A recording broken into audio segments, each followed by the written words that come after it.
They're back! Ladies and gentlemen, a sequel in the waiting for 29 years. Really is weird they didn't just wait an extra year to make it 30, but nonetheless, it's Hocus Pocus 2!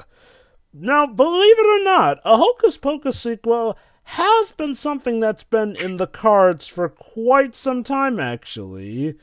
It's a story of love, loss, betrayal, and temporary disownment. What do I mean by that? Well, allow me to explain here. See, at some point, believe it or not, this sequel was kind of a case of disowned adaptation by Bette Midler. Now, granted, this requires elaboration, because, well, she's actually in the sequel.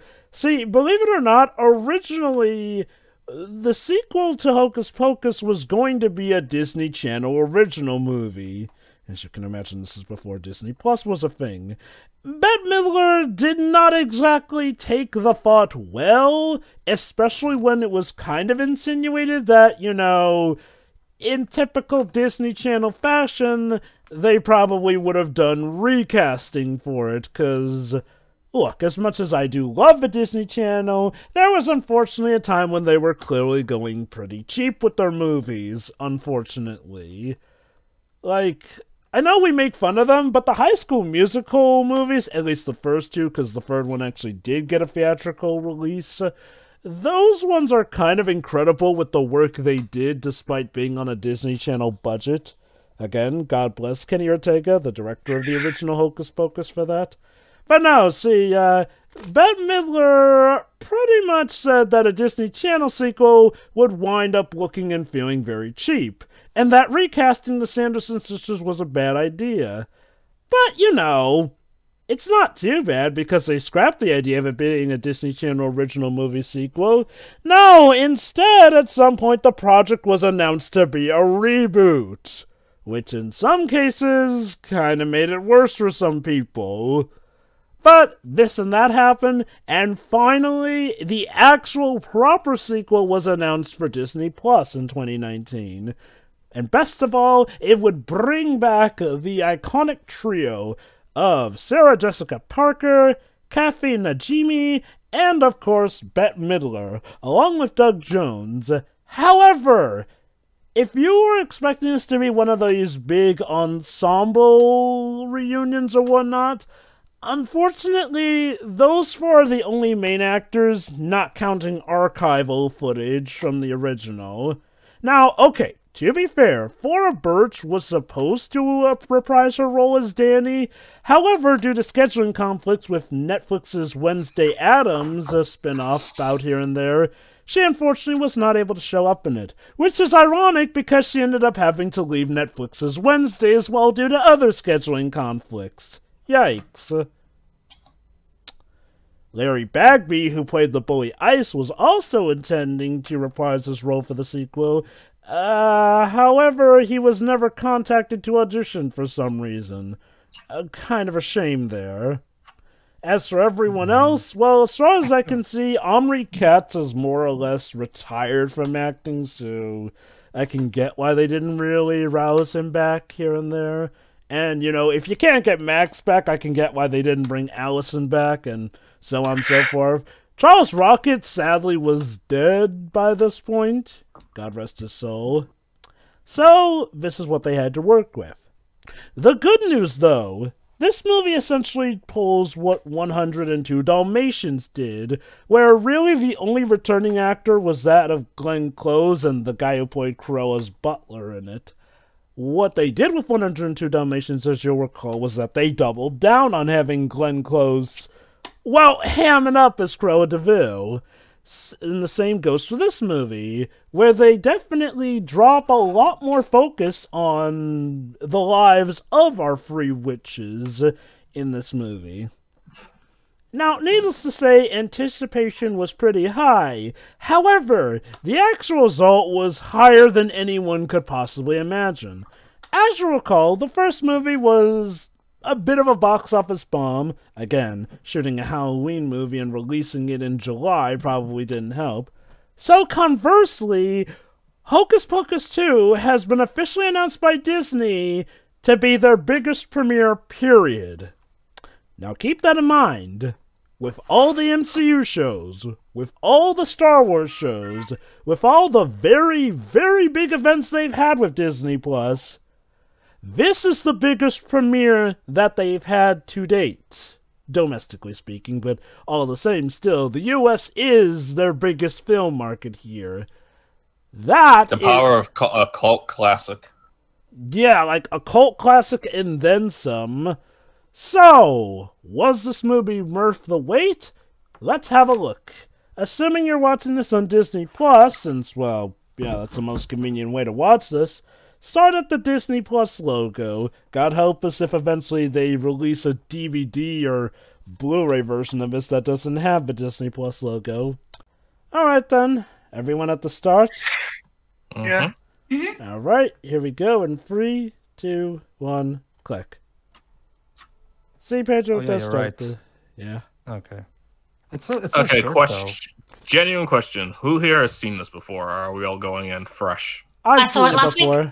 I haven't seen it. I literally saw the first one for the first time yesterday, so it's you can probably guess what the answer to that is. Well, I was talking about everyone else. Well, you didn't say everybody else aside from me, though. Okay. Custom Disney Castle logo is neat. Mm-hmm. Well, that's actually the one advantage. That's actually one of the big advantages of this new logo. That it's much more flexible to use for these custom bits. And like with the original movie, we start with, well, an overhead shot. However, this has a bit of a different spin on it, as you'll come to see.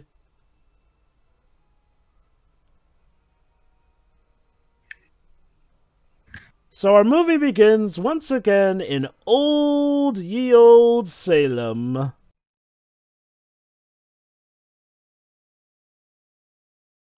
Okay, my geography is a bit off. Salem's in Massachusetts, right? Yes, it is. Yeah, okay. Yeah.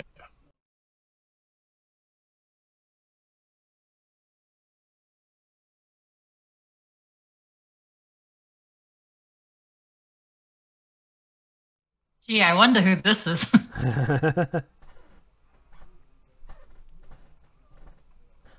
Yes, the way this movie begins, we actually get to see the origins of Sanderson sisters.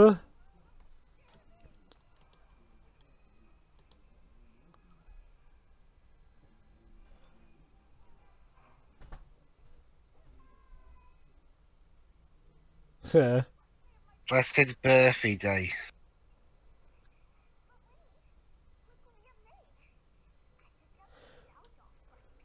Okay, so if there's one thing that everyone seems to agree on, well, most anyway, is that they really do love this prequel bout here where we see them, and that the casting for the younger versions of the sisters was actually very spot on. This actually does look spot on, yeah. She looks like that meme girl. Especially Winifred. She literally looks like a younger version. I know, like, seriously, props to the casting on that point. In fact, she looks like, you know what she was? She kind of looks like I forgot her name, the actress from Anne of Any a bit. Yeah, kinda.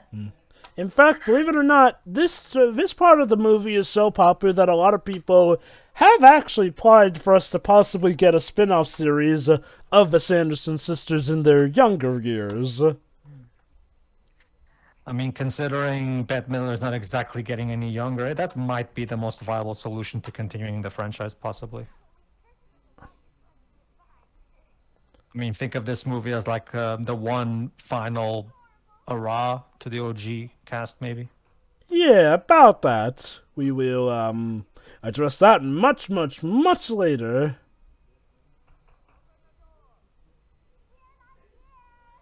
Sarah was always quirky, even as a girl.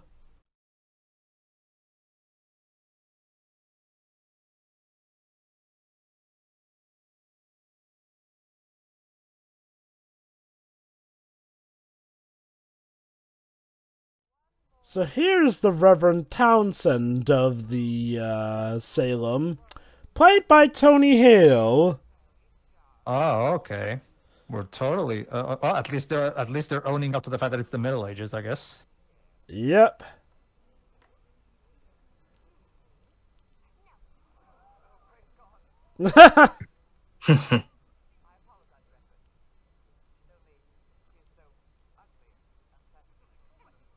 Hey, hold on. What? Damn. I mean, don't get me wrong. I get that this is the Middle Ages, but didn't the men get to decide which women they would marry? Well, to be fair, that's what the Reverend is trying to force on her. A marriage of sorts to, per se, save her souls. Also, one thing that's consistent, she's insistent on Billy, the guy who's later gonna become a zombie, being her lover. But here it's revealed they literally only shared one kiss, but Winifred being Winifred is determined that that made him her lover. Also, part of the reason why he's trying to force the marriage was said earlier is because apparently her father died, so I guess they need a man in the house or something. Okay, I guess. the town technically means well, but this being older standards was, by mean well, the idea was either get hitched or get banished.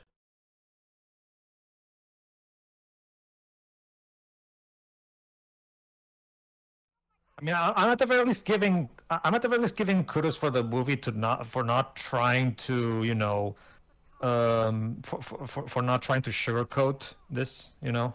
Oh yeah, no, they definitely do not sugarcoat. See, here's the thing, despite the fact that these three later do become witches, what this movie shows is that they were, well, they kind of became witches due to being victims of Salem's rather, shall we say, not so Daijobu ways.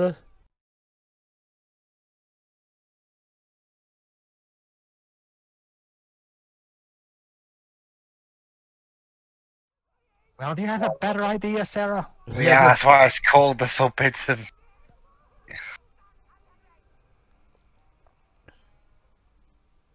So again, in an interesting parallel to the original movie, our story starts with some girls running off into the Forbidden Woods. The twist being is that these are the three who will later become the witches who terrorize the town.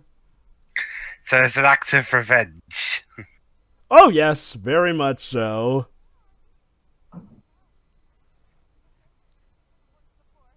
As for as fun as they are, we have to remember that they're technically the bad guys. Yes. Or bad girls in this case. Now, okay, yeah. That is one thing I will give this movie. It does give them a tragic backstory, but it doesn't forget the fact that they're the bad guys still. Unfortunate circumstances, but they didn't have to go eating children in retaliation.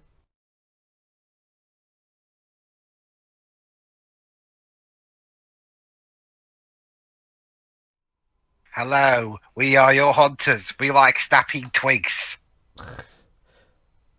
Surprisingly, a lot of people like to do that to spook out people in the woods.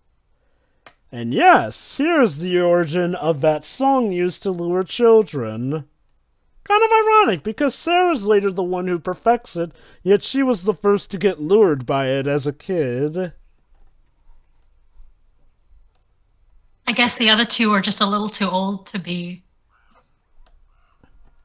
Apparently.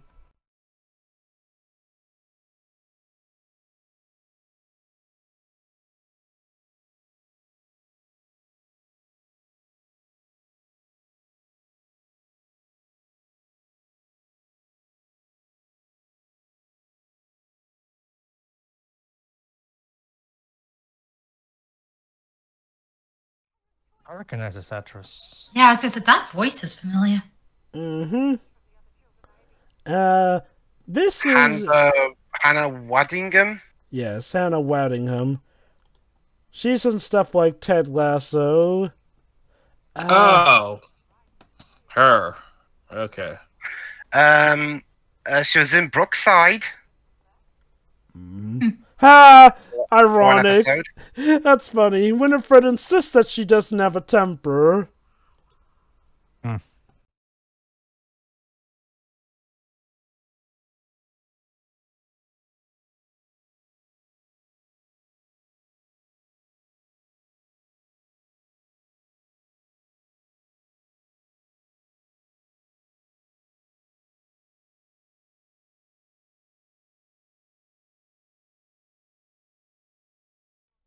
So, Shira, I guess by default, this makes her the most successful Brookside actress ever. I guess. How many of them went on to be in a Disney movie? And again, like, in terms of, boosting traffic, apparently this one is very popular. It's been outdoing competition from other streaming networks. Mm-hmm. And again, biggest premiere on Disney Plus to date? I'm gonna go on a limb here and say that that's nothing to scuff at. Well, airing on Disney Plus every single Halloween for literally decades, created a huge fan base of people who grew up with this movie. So that's not that surprising. That'd be Disney Channel. Disney Channel, yeah. Isn't that what I said? You said Disney Disney Plus. Ah, okay. No, Wow, but Disney Plus exists since the 90s. don't you see it, Webs? Disney Plus is actually the offspring of Disney Channel. Okay, so here's where we get. So here's where we get a bit of a retcon here. In the original movie, legend said that Winifred got that book from the devil himself. However, to be fair, as some defenders have pointed out, that was only spoken in legend. Winifred never herself confirmed that they got the book from the devil, so it's perfectly reasonable that they got it from... Kind of a free-for-all at that point. So basically, Pedro, what you're saying is, in the UK at least, Disney Plus committed patricide by killing Disney Channel. Yeah. Also, it kind of makes sense that would just be strictly legend because, witch is associated with pure evil, so people would probably jump to the devil specifically. Although, to recall, Shiroy, they do consider the devil their master, given that scene with that guy that they mistake for Satan. Are they gonna go for some kind of? Let me guess. They're gonna have this new movie is going to have some kind of prejudice angle about immediately assuming the worst from witches. Kinda, sort of.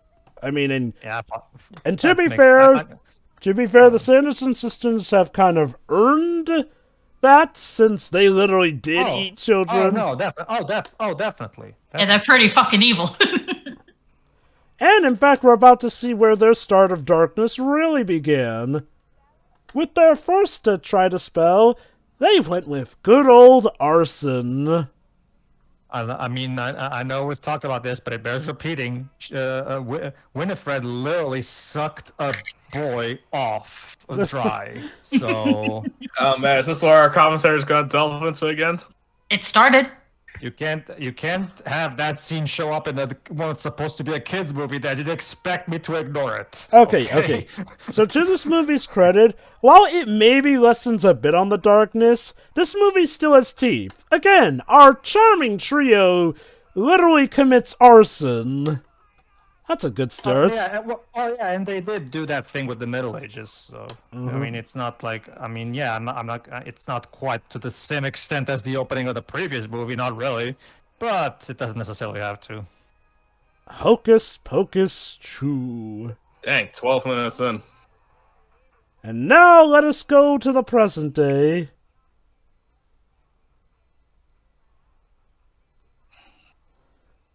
Oh. And here's our new protagonist here. A girl named Becca. And of course, once again, our story takes place in present-day Salem.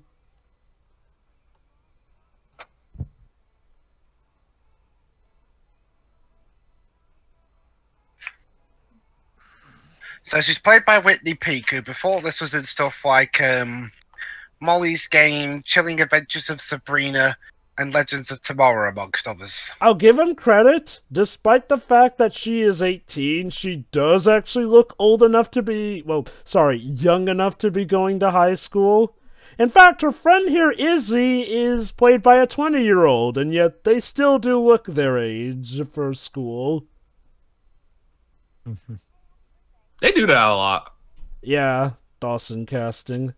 So they don't break child labor laws, I guess. Oh, by the way, I actually forgot to say this in the commentary of the first movie. Over here, the movies are not called Hocus Pocus. They're called Free Crazy Witches. Which, that's a good summarization of them. I mean, Yeah, it really is. I mean, it's a straightforward title. It explains exactly what the movie's about. Yep. So welcome to Free Crazy Witches 2. Yep, that's what it's called over here, Dwebs. Imagine. So if there's a third movie, we'll finally get Free Crazy Witches 3. I'm guessing Disney Portugal thought that Hocus Pocus doesn't have enough. It doesn't tell you what the movie's about. It's too non-descriptive, maybe. I don't know. So anyway, Becca and Izzy have sort of had a bit of a falling out with their friend Cassie. What is Chloe doing in this movie? There is that blue-haired girl. She kind of looked like a live-action Chloe. Oh my god, she does. I mean, even the way she's dressed and everything.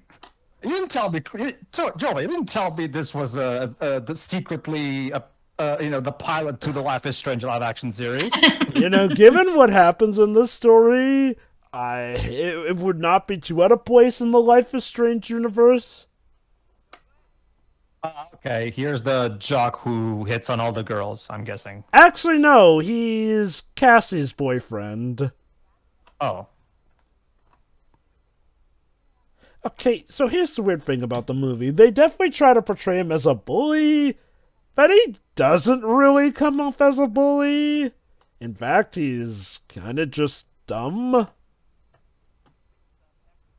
He wants you to think of him as a bully? Is that what you're saying? Kinda. You'll see what I mean later on.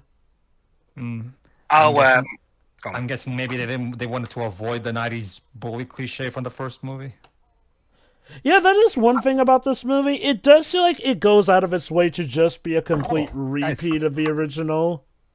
Hey guys, it's peanut butter jelly time. Stop. Stop. It's I haven't heard that in a long time. Oh, guys, speaking of 2022, we better be careful while watching this, otherwise the film will suck us into the film will open the gates of hell to our family. Okay, yeah, this movie kind of lying. Okay, Dwibs brings up a good little thing. Also, she was literally freaking him out by yelling witchy terms. What were you saying, Dej? I'm right about what? Like, gosh, that girl does look like a live-action Chloe. Yeah. Except she has glasses. The only difference is that she has glasses. If she took her glasses off, she could totally pass for live-action Chloe. Also, this guy looks like a discount. Just seen this actor in plenty of roles, actually. He typically plays comic relief characters in media. Believe it or not, as Dwibs was hinting at, this movie got trending thanks to a mother in Texas who insists that this movie literally will steal children's souls and is satanic as all hell. What are we in the 80s? Yeah, what year are we in? 2022, but no. And mind you, to be fair, it's trending more so because the internet's taking the piss out of his Texan mom.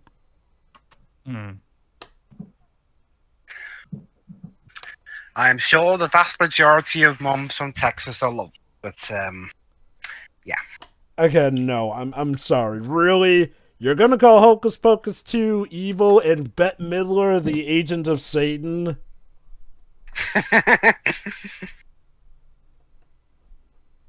Oh, that was just silly.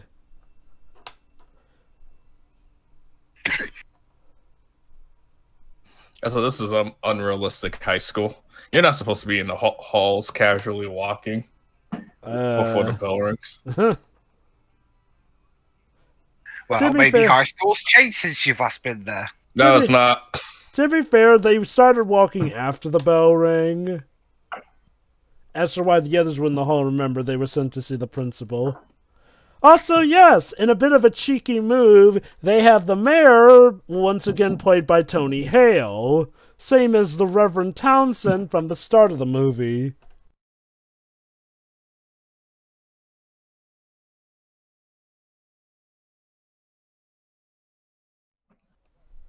Okay. You hired Tony Hale, you know exactly what you're getting. And he is definitely one of the highlights of this movie. I mean, it's Tony Hale. When is he not? Well, I've seen, I think it was in series of Watches Events, wasn't he? He's also in Arrested Development. This guy He looks plays like Jerome. Yes, Pedro? This guy does look like he'd work with Will Arnett. Oh my god. honestly to me, he kind of looks like Paul Rubens, aka Pee Wee Herman. I get what you mean, yeah. I mean, he has the same basic face that Paul Rubens has. Well, hey, Dejimon, well, that was also in. Yeah. That's the joke. Stuck with Deji.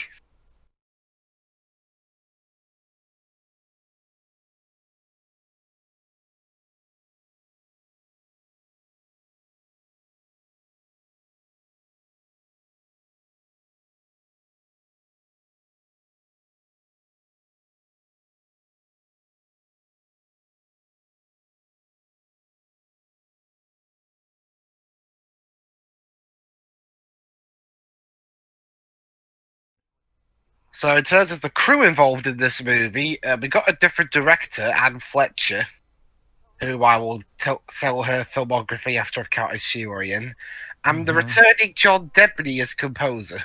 Mm-hmm.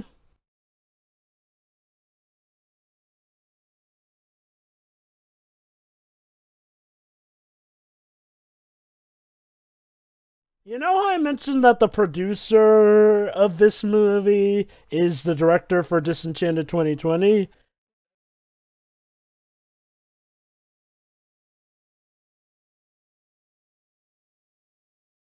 So, yeah, the museum has now been converted into a magic shop of sorts, owned by this guy, Gilbert.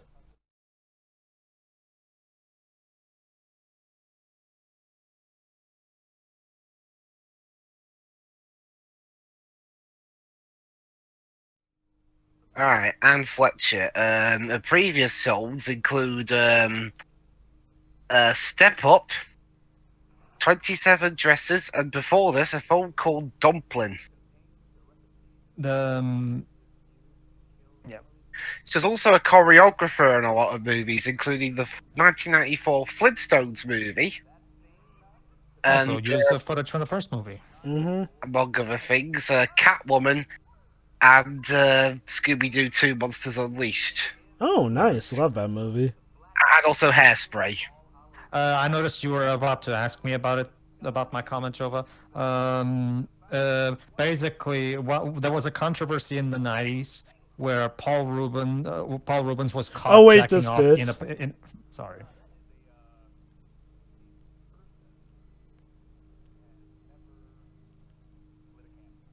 Okay, I'll give this movie credit.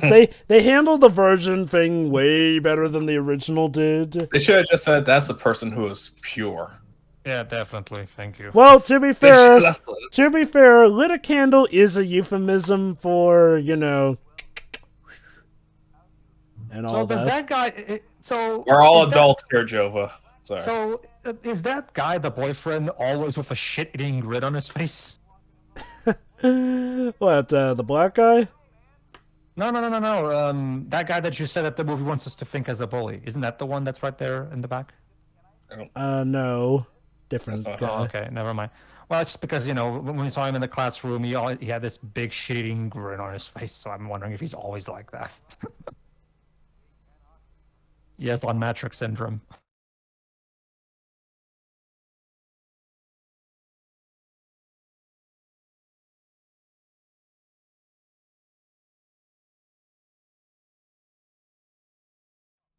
Why would you want to resurrect the Sanderson? Okay. It's just a marketing tactic. It's a marketing thing he's going for there.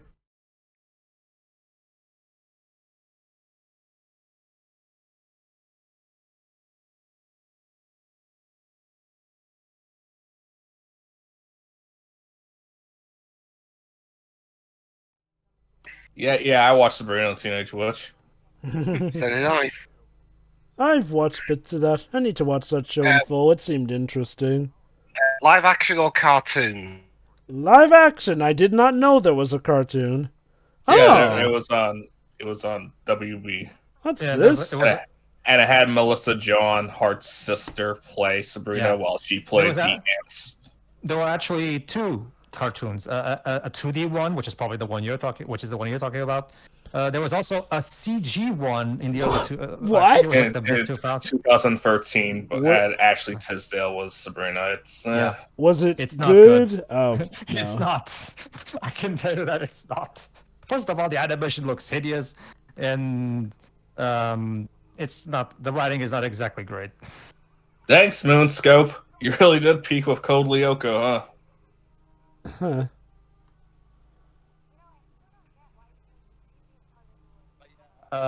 Guess what? I'm gonna take a wild guess, Jova. How Pee-wee's Playhouse ended? The show, I mean. What? With the house getting condemned and everyone getting bulldozed in it? I mean, the reason it was canceled. Ah, yes. Because of a controversy with Paul Rubens, where you're going to laugh when I say this, he was caught jacking off in a porn theater. And all I can say is, it's a porn theater. What do you think men do in there? I didn't even know porn theaters were a thing, but damn. Remember, this was before the internet, so. Well, you were obviously just paying attention to the plot. Aww, they used to be together, but now Cassie has fallen apart from them. Sad. That's Chloe, right? No, Cassie. No.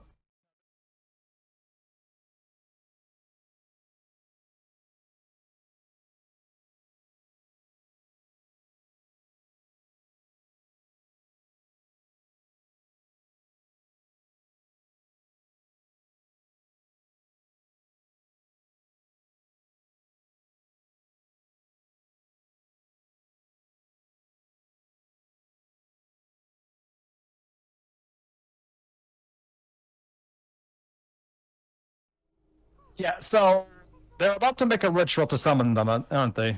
Well, okay, as far as these kids know, it's just, their usual playing at witchcraft stuff. Of course, the boy, Mike, I believe is his name, Mike. Mike, Cassie's boyfriend, he thinks that it's actual witchcraft, which is not necessarily helped by, Becca kind of leading him on with those weird witch words. Yeah, this is a thing. I get that they don't like being referred to as witches, except they literally act like witches. Like, which is it, girls? Not helped by what happens later in the movie, but yes! Oh my god, is Becca secretly a witch? I'm sorry, Shiro, but considering the context that Joe just put up, I have to make this joke. Like, typical teenage girl can't make up her mind about anything. Yeah, I wonder if that was their intent with this? Which, if it was, I guess kudos for authenticity. Yeah, okay. To give Izzy credit, that's pretty much what most people would do in that situation.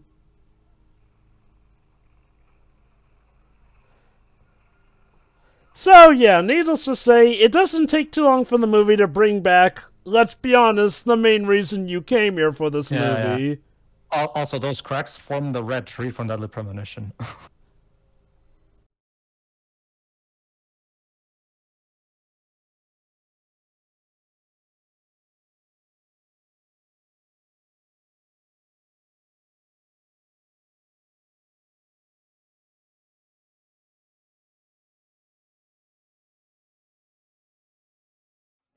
It's not lightning.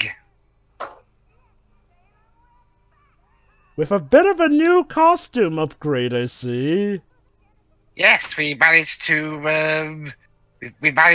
put ourselves back together from dust.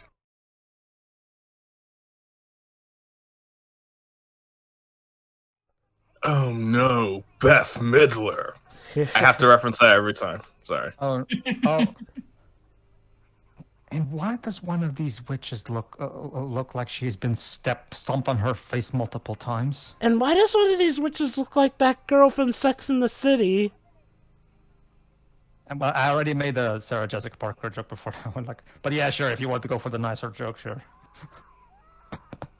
Why would you give him the candle? You idiot. You'll see, Dej. Where is the music even coming from? On the orchestra?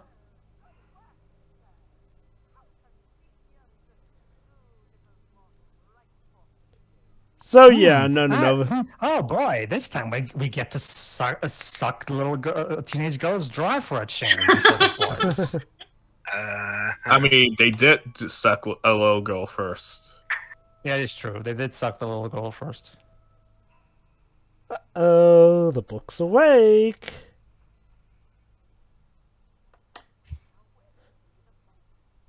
I'm not sure what effects they go for, but they did a good job retaining their looks in the sequel, while again giving them a bit of a costume upgrade. Each one is sort of to emphasize their characteristics, like for example, Sarah's costume now has a slit so that she can show off them legs, because she's the seductive one. Does she also try to seduce one of these girls or something? I mean, she's sniffing. Although, holy cow, someone decided to give Sarah Jessica Parker these big, blocky eyebrows on the makeup department. Holy cow. However, they came up with an ingenious plan.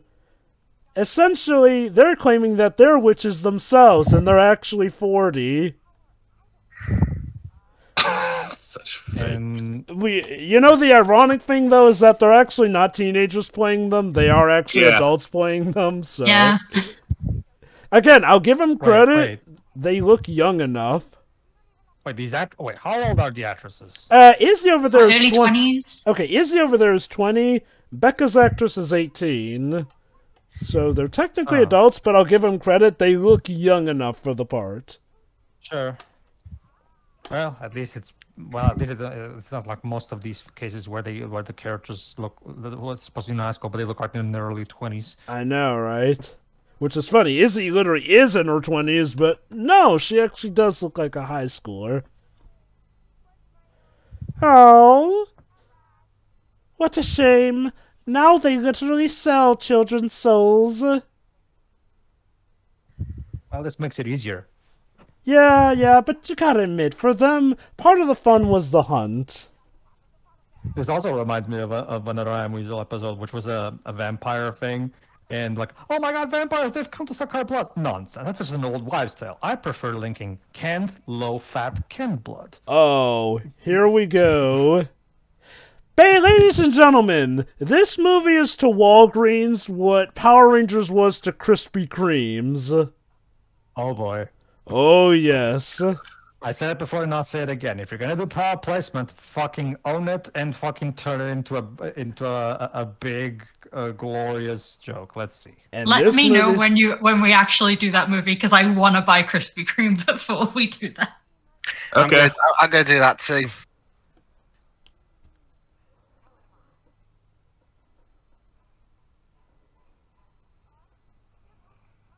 Yeah, I am noticing. Yeah, you can tell Bette Midler is really old at this point, because while I am enjoying the performance, she definitely seemed like so far she had more energy in the original film. Which again, I understand. You know, she was in her 40s during the original. Here, she is in her 70s. I'll give her credit; she still does have energy, but you can still tell that she's older. Sure. Like watching this back to back with the first one, there is a noticeable difference. At least that's what I mean. She's still doing great. Oh yeah. Oh, she is. It's just that I can notice the difference, definitely.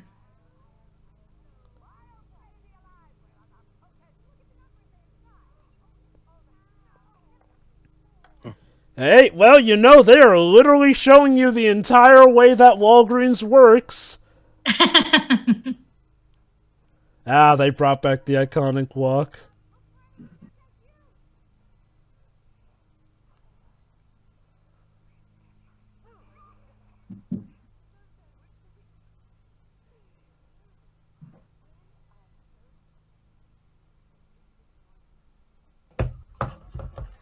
Jerry, I just realized something. Mm-hmm. The one the one on the right of the two teenage girls, the one with the necklace. Well, the bigger necklace. She looks like a live action version of the protagonist of Turning Red. Yeah, she does. So yeah, just in case, they're keeping them around in case they still want to eat them. Yes. What's with this movie and its live action incarnations of, fictional characters? I know, right? Get all the wonderful best beauty products from Walgreens today! Mm-hmm. Don't eat any of that.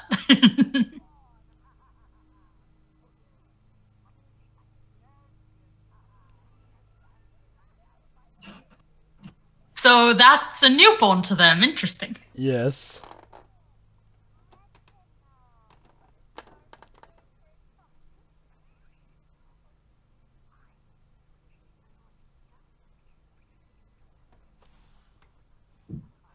So yeah, like in the original film, salt should help protect against witches. Oh boy, cosplayers. Hocus Pocus. Okay. Huh.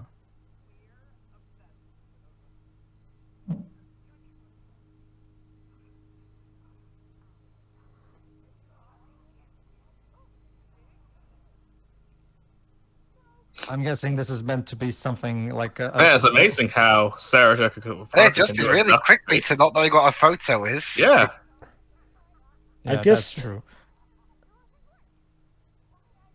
I mean, to be fair, they also knew what driver's permit was in the last movie. I think the idea is that they were learning there, and in this case, they got the instinct to bucken up for whatever a photo was.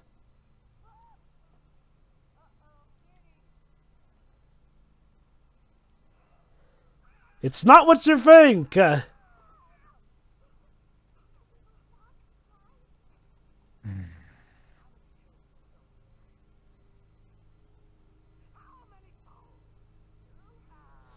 Just to let you know, here at Walgreens, we do not actually sell children's souls. At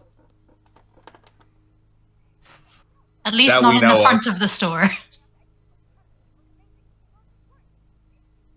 You know what's funny? Becca's actress here reminds me of MJ from the MCU universe.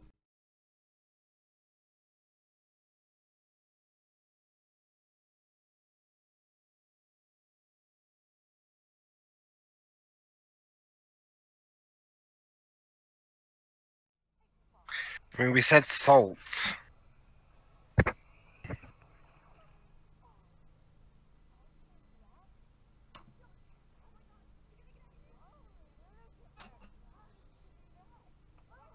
Okay, so some people have pointed out it's a bit weird that they're amazed that they could do that, regardless of the fact that Allison technically did that in the original movie. However, as some people have pointed out, technically Allison had made a full circle, whereas less than a circle was able to reflect it, which is why they're stumped by that, and this is kind of foreshadowing that something's up, so I'd say technically Okay, so fair a game. modern Disney movie said Satan.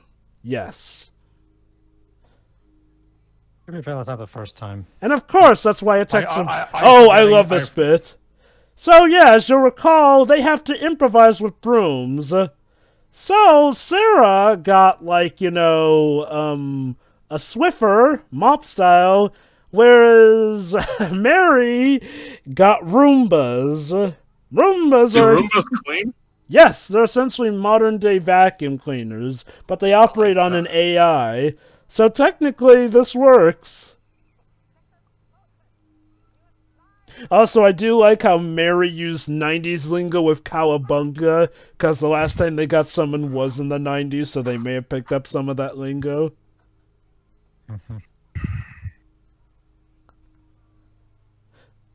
And again, I do like how Sarah Swiffer bubbles, because she's got that modern-day type of mop.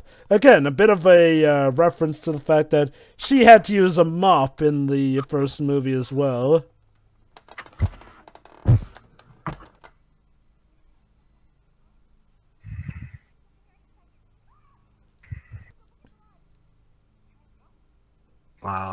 Oh, snap. Turns out Gilbert may have known more than he let on.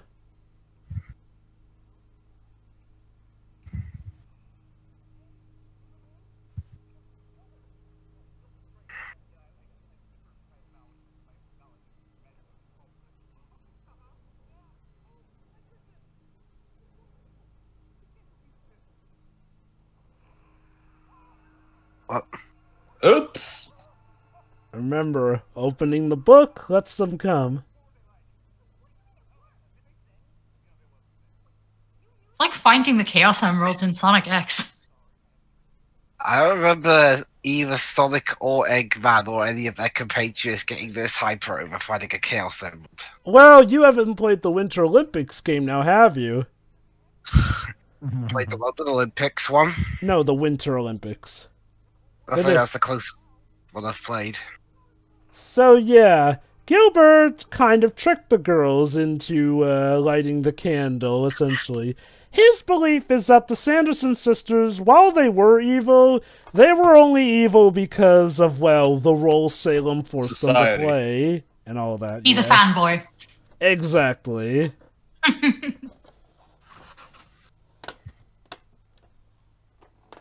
I will give this movie credit. It does come up with a good reason as to how they came up with a way for the witches to come back, despite the first movie suggesting that they were done forever. That was one of my worries. But no, they actually did come up with a legit reason. Oh. Wouldn't want you to break your spine, my dear book.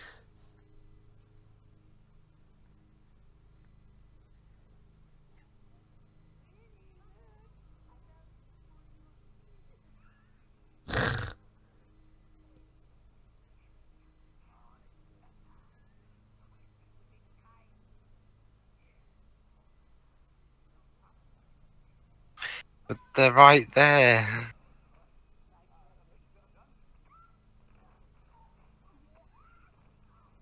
Ow.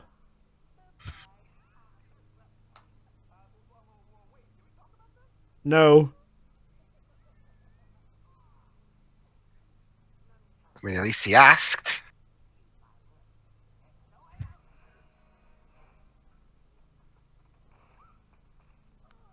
Hey, I literally just said there's no way out.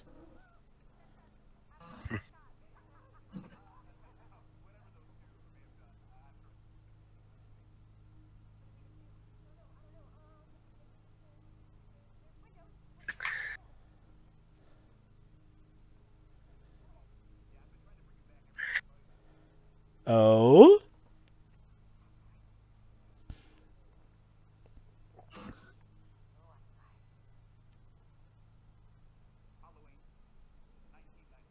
Yep, he was there in 1993. And yes, we're doing that thing where it turns out the original movie came out the same year it was released. Mm-hmm.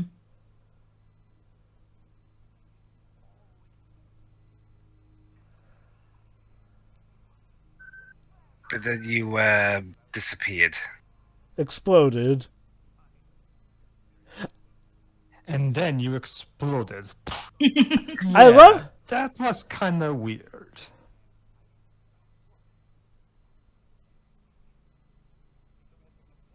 So yeah, the way he figured out to make another candle was from book, which does make sense, you know.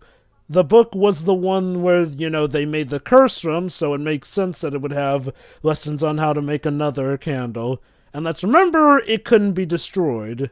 So, again, kudos to this movie. They did legit come up with a good reason for them to be back. I do also like how they kind of made Gilbert the personification of the fans of the witches who do feel sorry for them in their death. Because, again, they were just that charismatic.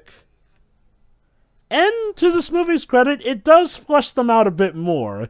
They're still bad guys, but we do get to see how they came to be that way. And it doesn't feel like one of those ways that says, oh, now you absolutely need to feel sorry for these child murderers, but more now you know more of the full story. Unfortunately, Winifred is not taking this whole thing well with the mayor.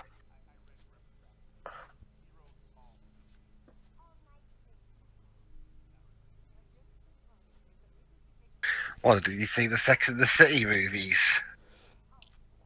So, Winifred basically is saying, okay, you know what? We're not going to try the life potion thing again because that clearly didn't work. So instead, she's going to use Magica Maxima. If you recall, that was the one spell that the witch that gave them the book warned them not to use. She didn't elaborate why.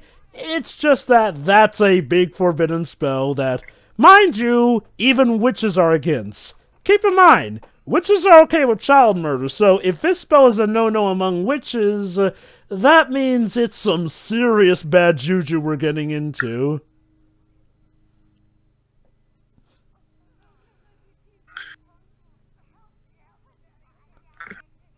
In fact, it's so forbidden that even the book refuses to open up to that page.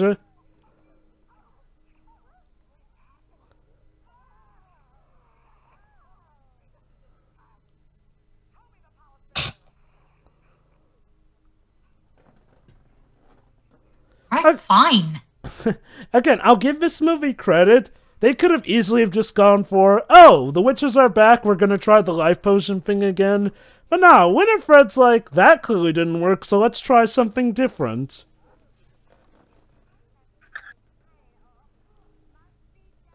Now granted, some have argued that this is a way for us to skirt around the fact that they want to eat children. I'd argue that's not the case, but even if that is the case, they at least still did have them hint at wanting to eat kids here and there too. Remember, Islander, this is holy ground, and we don't fight in holy ground. However... Yeah, but this is our holy ground, so that doesn't mean dick. Exactly.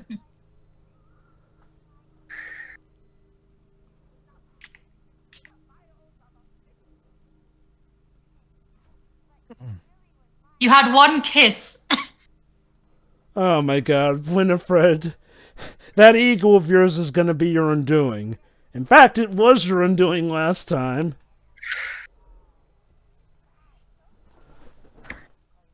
Don't you love it when the recipe requires blood? It makes your vengeance all the more satisfying, especially when it's that of your enemies.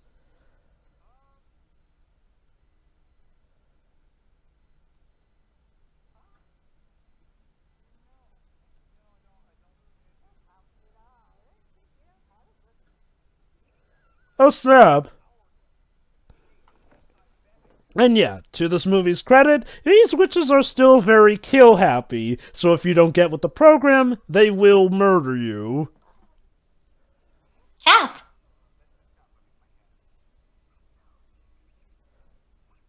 No, actually, ma'am, that is literally just a black cat.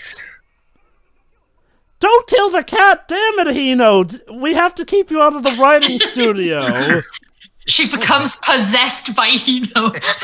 Excuse me, why is it that every time a cat is about to get threatened in fiction, I'm the one who gets blamed? Because you're like the number one you get suspect. a multi-million-dollar franchise off of that. True, he's got a point.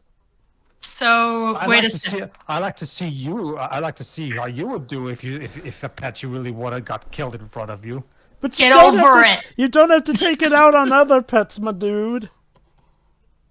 Yeah, that's the thing, Joe. Like the feeling that I've had specifically with the Megaton Musashi case is, and I've told this to Shiro as well. Like Tino saw Cats 2019, and he thought, a cat must die for this. Okay. So basically, the witches have cursed Gilbert now. If he doesn't bring them the ingredients that they want by the time the hourglass runs out, he will die. Didn't I respond with, okay, you can have one for that movie? Yeah, you did. Yeah. Yes. Oh boy, yeah. Also, horror genre, killing the dog is taboo, but you kill several cats? Okay, fine. Fuck you. Well, you see, dogs are more friendly. Dogs are man's best friend. More stupid is what they are. Sure, I'm man's best friend and all. Wow. Have you ever been around a beagle? Not a thought in that head. Who hurt you? I actually like beagles. I'm pretty sure there was a cartoon at some point about a beagle. So, two stupid dogs? Okay, so here's the deal. They're trying to FaceTime their friend Cassie. Unfortunately, it seems that the curse is blocking out their ability to get through to her. Which, okay, Sorry, you know what? Yeah, that's a sorry, good point, my actually. Wi-Fi signal's weak. It's being cursed. Okay, Yeah, Deji brings up a good point, Shirei. Have you ever seen Two Stupid Dogs? No. Let me just put it this way, Shirei. Those dogs are so stupid, they make Beavis and Butthead look kind of okay by comparison in terms of What? Excuse. God, no. No, that's terrifying, actually. Okay, Gilbert, time to do some good old grave robbing.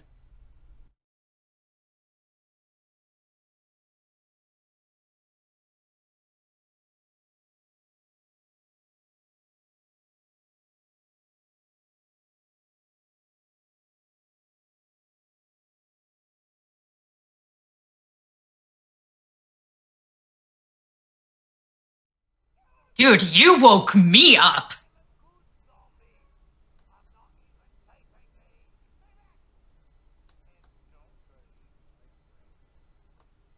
Hey, that's a stereotype.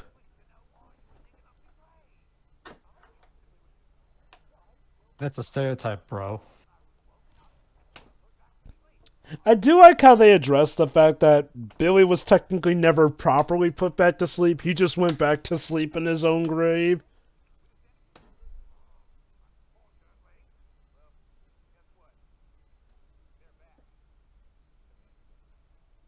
Yeah, I love how he's like, nope, I ain't getting dragged up in this. I'm going back to sleep.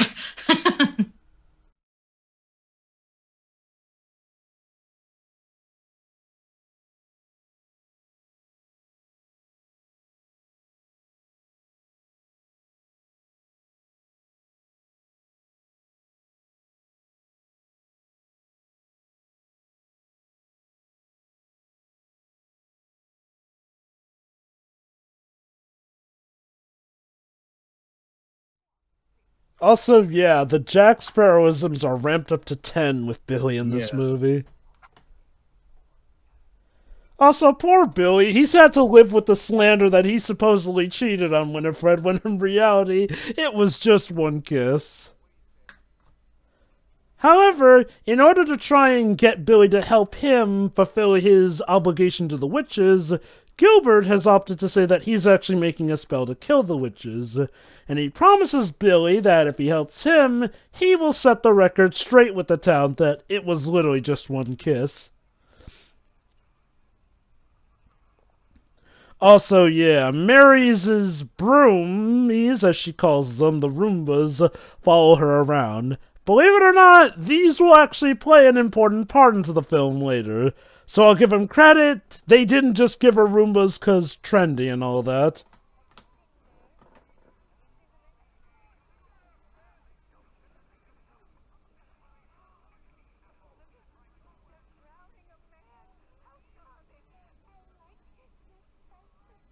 Aw, casual murder is my favorite.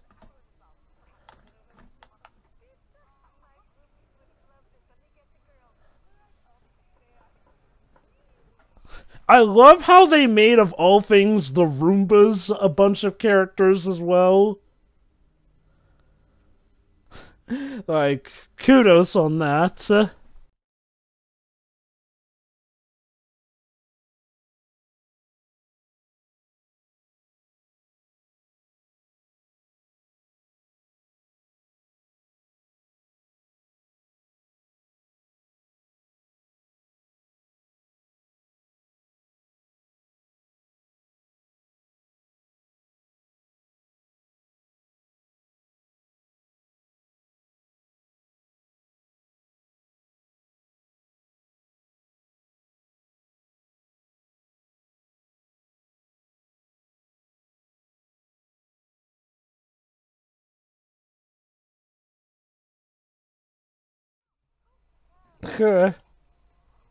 Come along now.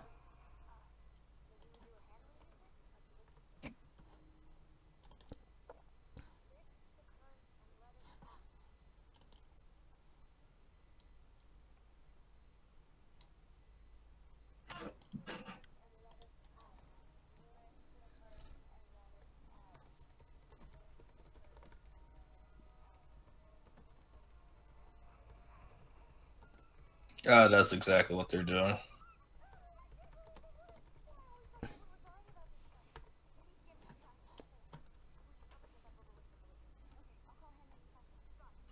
I mean, these new protagonists are more interesting than the last one, so... Ah, you think? Yeah. Yes. I agree. Uh-huh. Yeah, again, one thing this movie does is it definitely goes for something different. Whereas in the original movie, our protagonists were the new kid on the block, his bratty sister, and, Allison! The thing about the original protagonist that they didn't really... Okay, aside from Danny and his sister getting a bit closer, I guess, because of the experience, there wasn't really much of a character arc for especially for Allison. You know, whereas these two, at the very least, it does feel like they're much more. They have a lot more. You know, they do a lot more throughout the movie compared to them. Mm-hmm. They're a lot more involved. Like in yeah, actually, you know, like, well, in Difference, also the book was literally sweating bullets. However, yeah, this book ain't exactly gonna budge easily. You know, it's a good job it's not like the books from Alone in the Dark, where if you read if there's certain pages that you read that can kill you. I thought you were actually gonna say Harry Potter with the Book of Magical Creatures in Care that literally does try to kill you. Honestly, I was more scared by that book that Harry opened. When he opened it, a face came out of it going, "Roar!"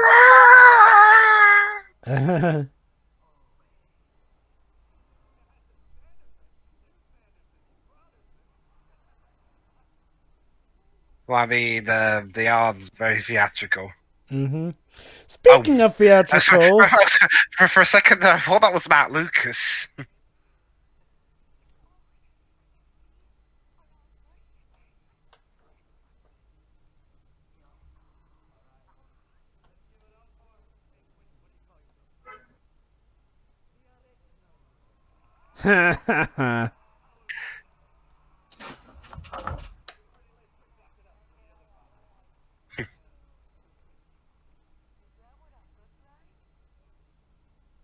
But we are the original. Okay, fine.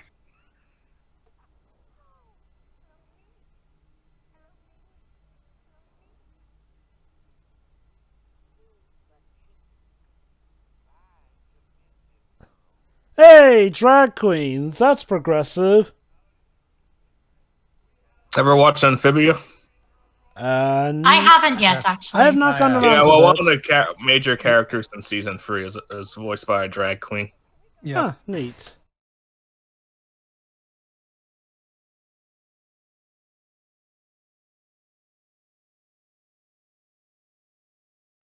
Yeah, ironically, the actual ones didn't win. I wonder if this is a reference to that time where Dolly Parton entered a Dolly Parton lookalike contest and actually lost. No, that actually happened, believe it or not. Mm-hmm. Oh! They despise you. Also, yeah, I was birds, but I did love that bit where they were like, "Oh look, they're trouncing a man." Yeah.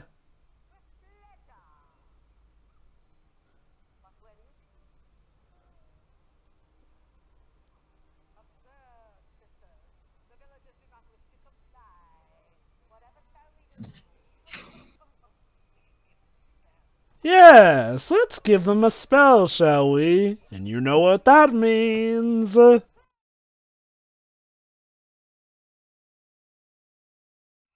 I'm surprised they're not using their magic right now. They actually are about to. Yeah, just telling everyone to leave.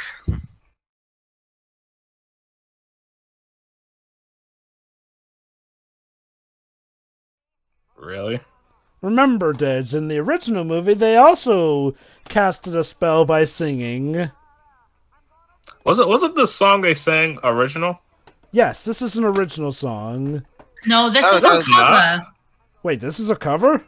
Oh, yes. Yes. It's a pretty famous okay. song. Jomo's never seen the Rugrats movie. Gotcha.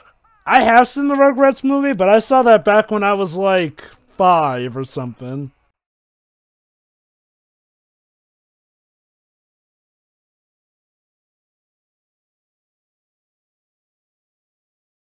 So yes, like in the original, a spell is cast now. I'll give him credit though, even though it's a cover, it's a pretty dang good cover. Did this song come out in the 90s? That would be interesting. I'll have a look. Mm-hmm. Yeah, and by the way, Shiroi, like 1978. Yep. Ah, cool. From Blondie. Mm-hmm.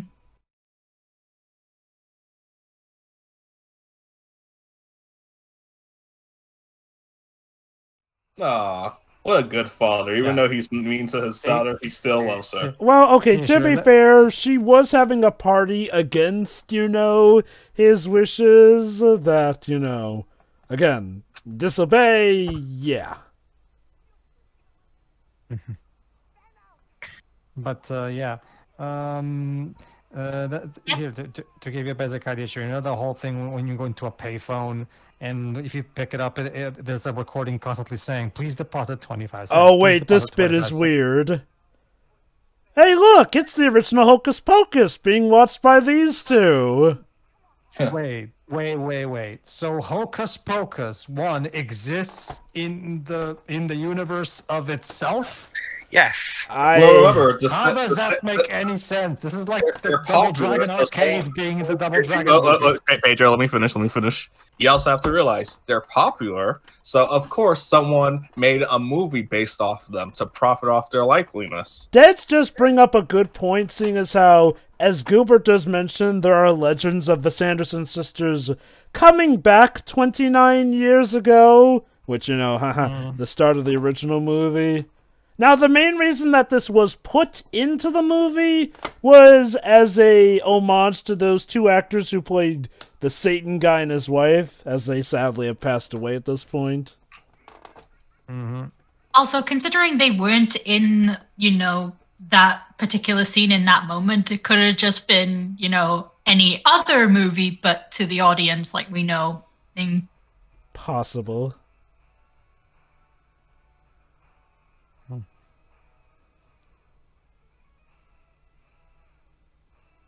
You okay, dude? He really wants that caramel apple.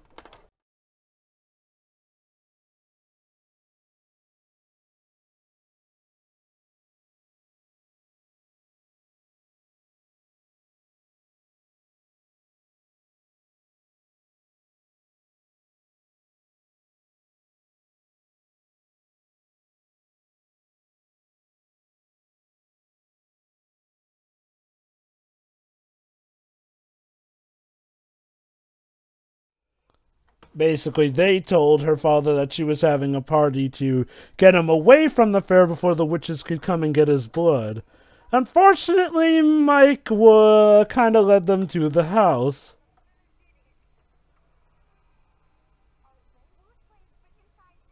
Okay, I'll give him credit. They didn't go for long on that stupid, oh, she doesn't see, so she doesn't believe them. Like, no, she more or less sees the proof that the witches are a thing.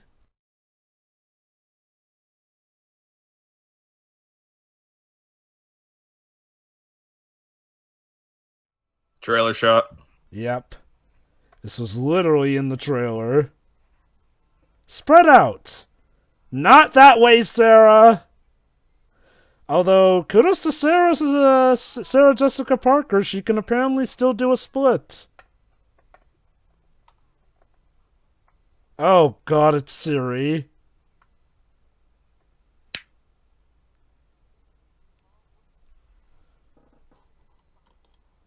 Oh, Dwibs, you didn't tell me that Siri was a woman trapped in a box.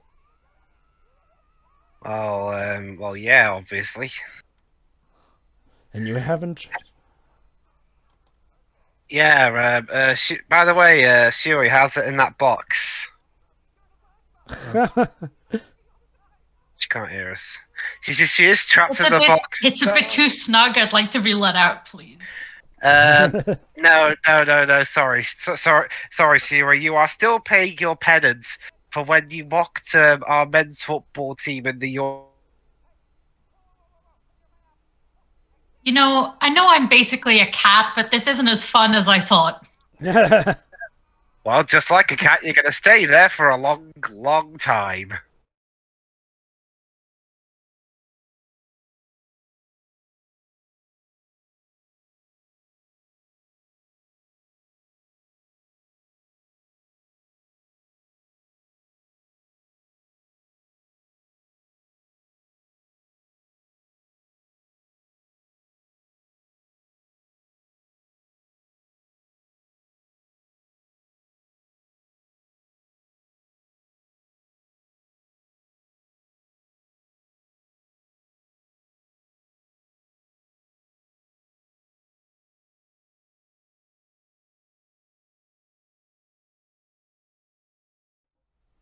Yeah, I think at this point Doug Jones was doing Star Trek. Huh. Yeah, he's in Star Trek Discovery. Mm.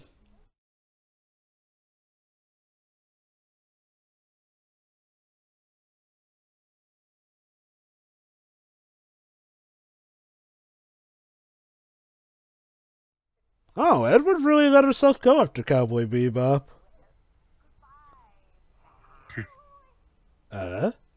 This is the series 2 that the Netflix show will never have.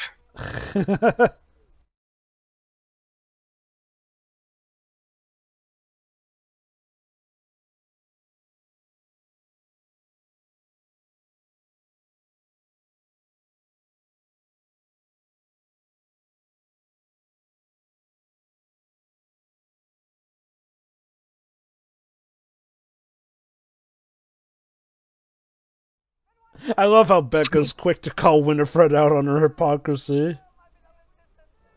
But hey, at least Winifred does have one redeeming quality. She does care for her sisters. Even if she's a bitch to them a lot of the time. I mean, it's her care for her sisters that partially made them witches.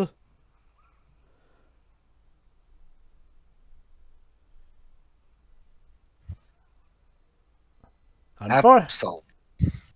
And this time they're the ones trapped in a circle of it.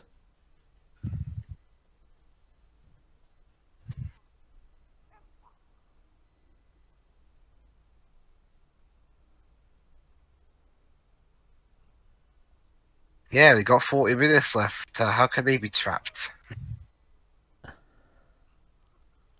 Oh, it's kind of like how Wile E. Coyote manages to go through the painting in the rock, but then gets stuck inside of the rock as a result. The simulations did warn me that would happen.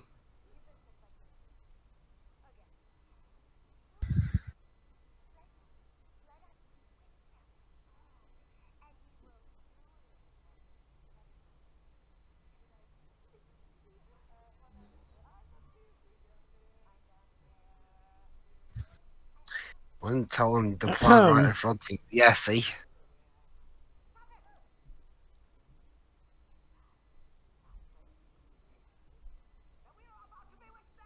There you go, Dribs. Winifred agrees with you. Shane Gilbert's still got that curse looming over his head. Yeah, exactly.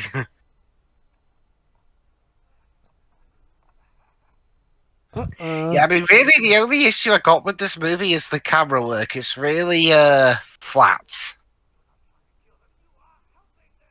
I can get what you mean. I thought we were friends. I haven't felt this betrayed since I was literally murdered.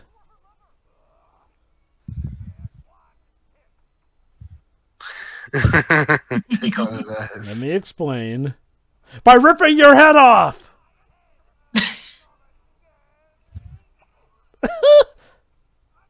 Poor Billy. God, I can't rest in life or death. If I had known, I never would have kissed Winifred in that graveyard. Women aren't worth it. I wondered why the priest said rest in pieces. Okay, so here's the bit where we come to the resolution about Mike supposedly bullying them.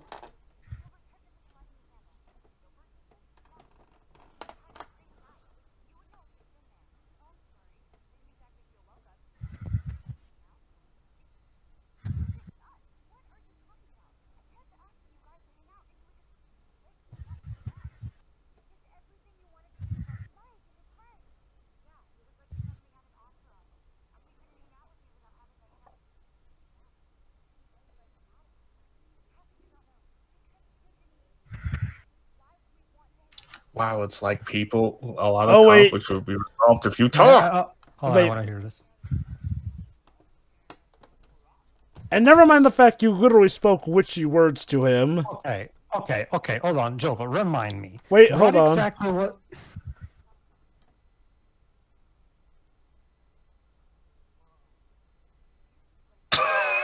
Yeah, he's just an idiot. Yeah. Yeah, point taken.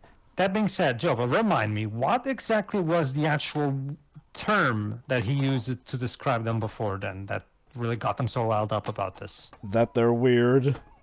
That's it?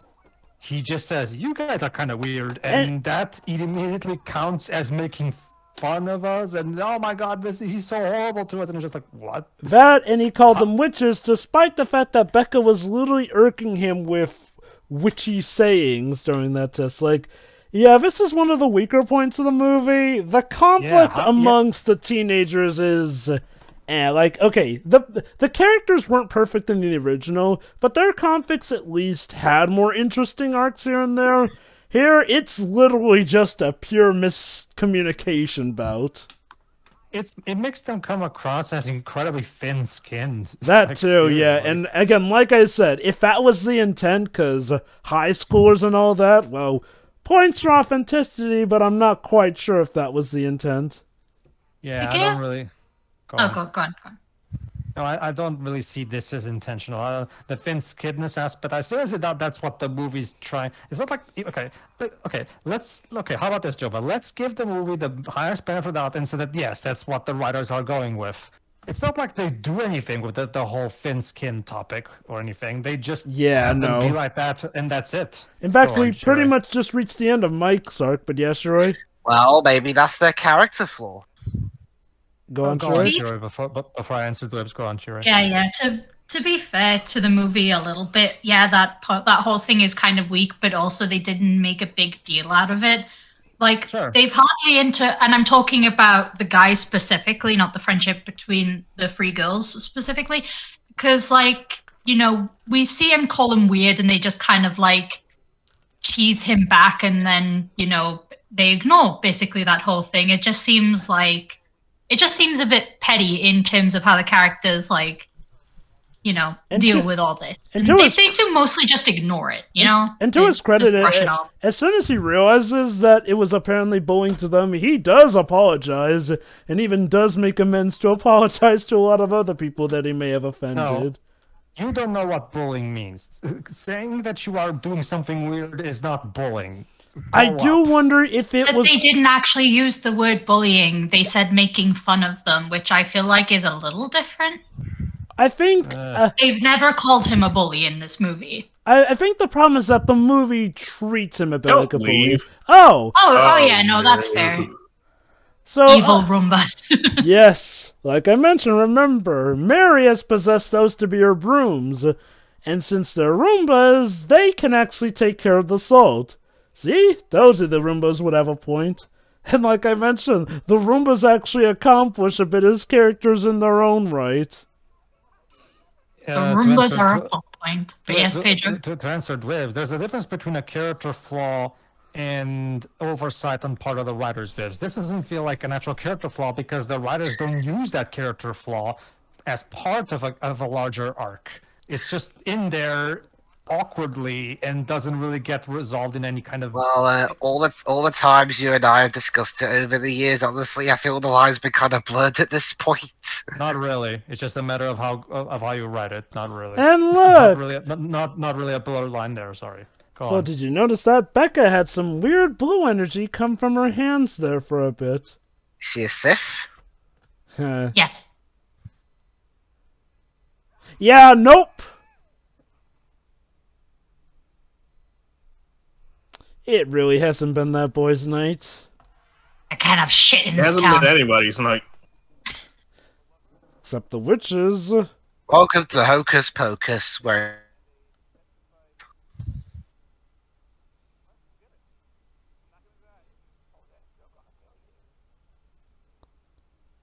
Yeah, that's a good point. Sure, the curse won't kill him, but once his usefulness is run out, the witches probably will still kill him. If anything, just for fun.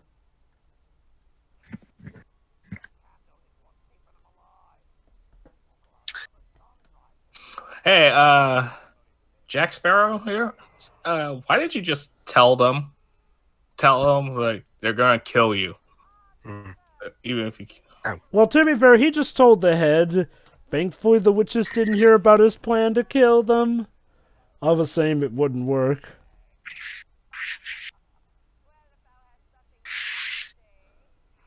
Oh, stitch his mouth shut again.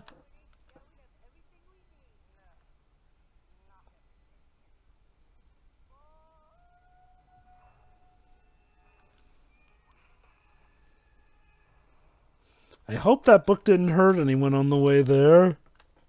Yeah.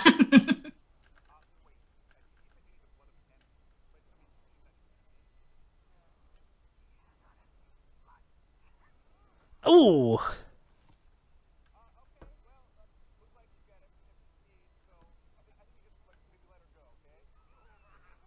And then Harry Potter's like, "Oh, hang on, how come Voldemort didn't do that? He had to have his henchman stab me with a knife."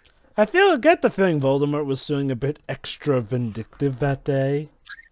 I mean, considering how he was that entire scene, yeah, he was going for it a little bit. So yeah, they just sent Gilbert flying. Now it's time to put the spell in action.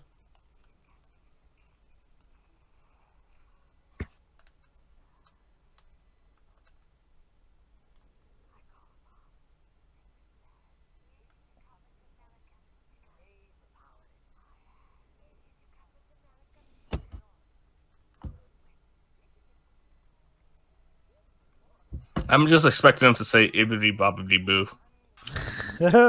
It is kind of in tune too. I know, right? I keep thinking they're gonna say Madoka Magica or something, and then this film turns into whatever that. I wasn't in love with you, for fuck's sakes. But apparently even the spell counts it as him being her lover. Goddamn.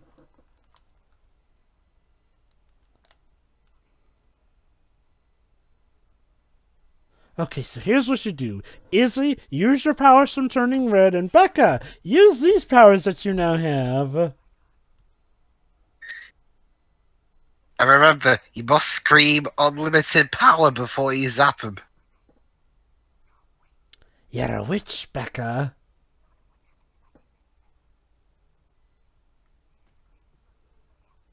At least this was built up. Yeah.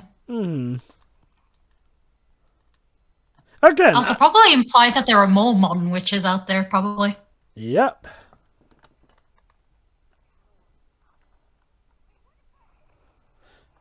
I guess the deal is like, well, you know, a lot of modern witches haven't had a scenario like this, which calls upon them bringing about their magic.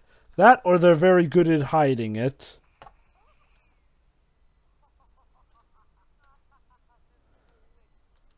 Yeah, that's the thing. You might be a witch, but you're still against the most powerful witch coven there is, so, yeah.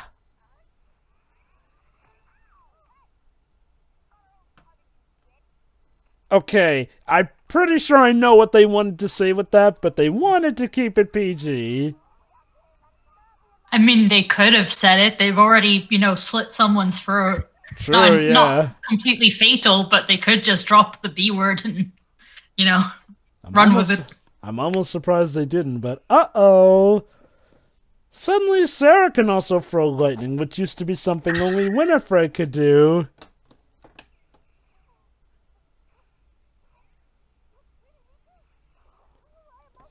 Unlimited power. Oh god, why don't they just betray Winnie? But these souls have established that, yeah, they're evil, but they stick together. Oh.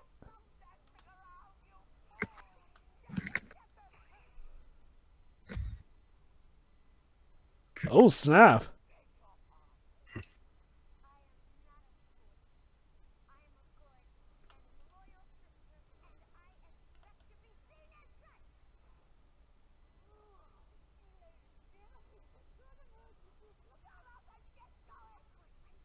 Know your place! She went Cruella de Vil there for a second. You know, Yeah. Winifred is a very abusive older sister. Oh, she loves them. Like this in the first movie. Oh, she loves them, but she has to establish the pecking order. Yeah. Uh-oh.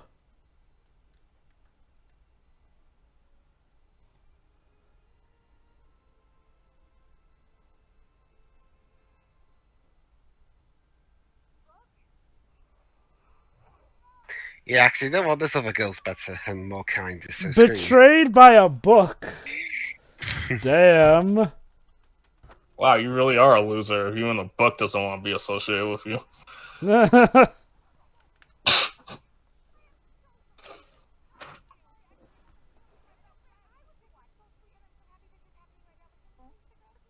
Yeah, what the Turning Red girl said. Seriously, she really does look like the protagonist from Turning Red. Oh, god dang it. At least we now know who would be perfect to play that in the inevitable live-action Disney remake we'll probably get in 10 years of that movie. Oh, by that point, she'll be too old. Dang. I mean, she's already 20, so yeah. Jill, the mom. Maybe. Or like an older cousin or something. Yeah, one of the ants. So yeah, turns out there's a warning to the Magica Maxime spell. You get ultimate power, but you lose that which you value most.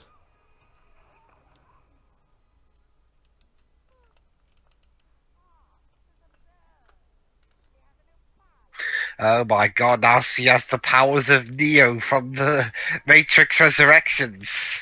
Oh my god. Wait, that was a thing? I mean, not really. She's just making a barrier. That has nothing to do with what Neo does. I swear he did that in that movie. I wouldn't know. I haven't seen that one. Resurrections. Not really, dude. It just stops the bullets. Like he usually does. That's like force push in that movie. Okay. Oh yeah, that was him and Trinity, not just him. It was because they were holding each other's hands and their love for each other.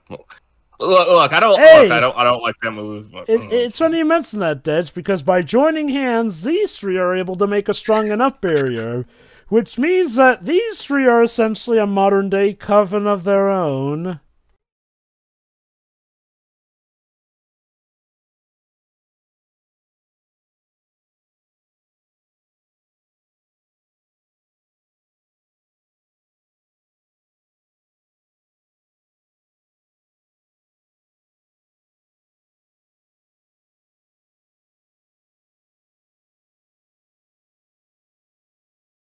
See, I don't even need you, book. You can just stay out of my life for the rejection you've given me. I memorized the spell, so take that. You know, which, give her credit. That was what partially caused her downfall in the original movie. So it's good that she memorized it this time. Yes, Pedro. Girls. I get that she's your sister, but you really need to get out of this relationship. She's not good for you. Also, yes, Yuri? No, I was just asking for Pedro to carry on. Well, okay. But I did finish, though. Carry on. So, yes, let's see if they can complete the spell in time, this time, before the black candle runs out. Yeah, you know All the what, sunrise.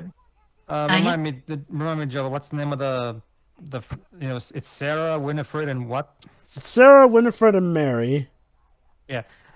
Honestly, Sheila, we usually talk about these things. Yeah, I get the feeling Mary and Sarah have been in an abusive relationship for too long. They don't, no matter how much she craps on them, they just stick around for some reason. It's a weird love that they share. Not exactly a healthy one, but is that what we're calling it now? Weird love. Okay. Wait. Oh snap! There's sunlight.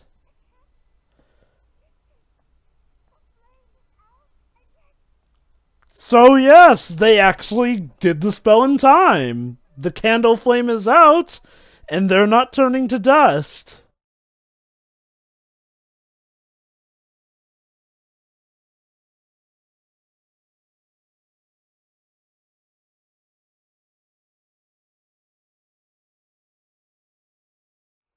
Yep, literally unlimited power. Insert Palpatine voice joke here.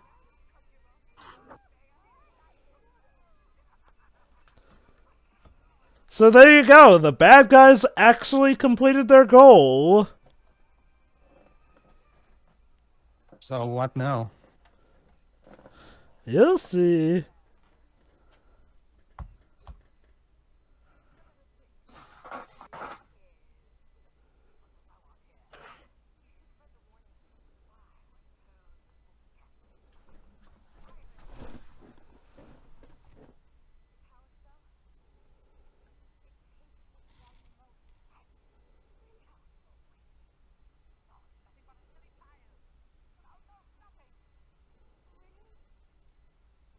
I don't feel so good, Winnie.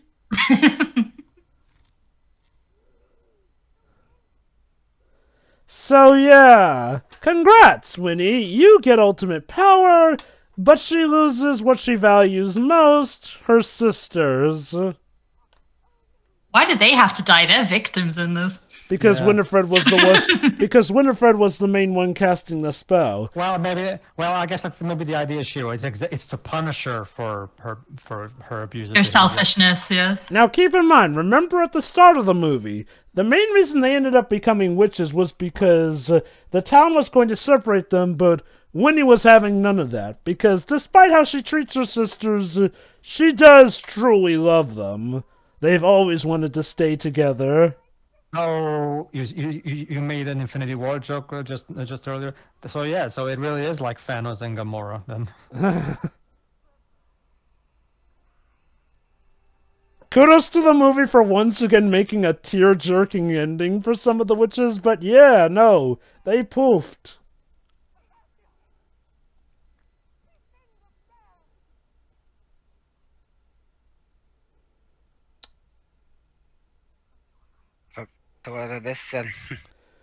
Basically, Winifred lost her sisters because the power spell grants you unlimited power, but takes away that which you value most.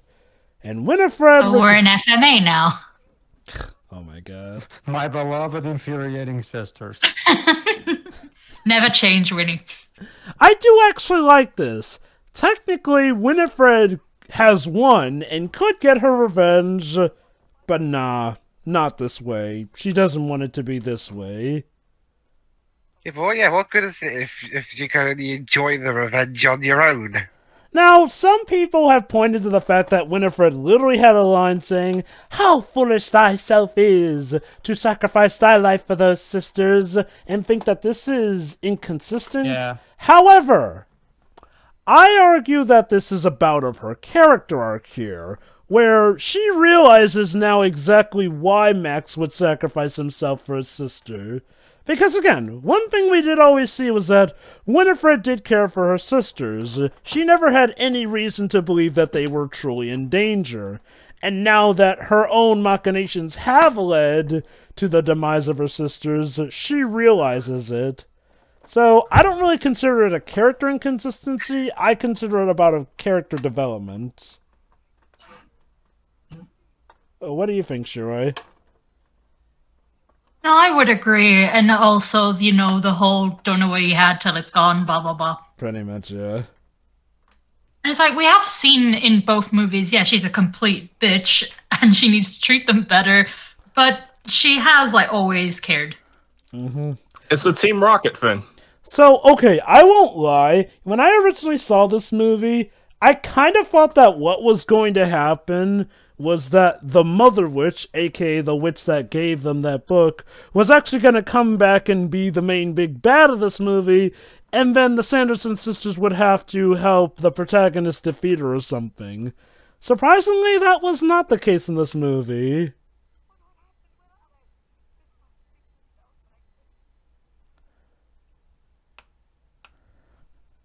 Unfortunately, you gotta disappear with them too. Pretty much. There you go, Dej.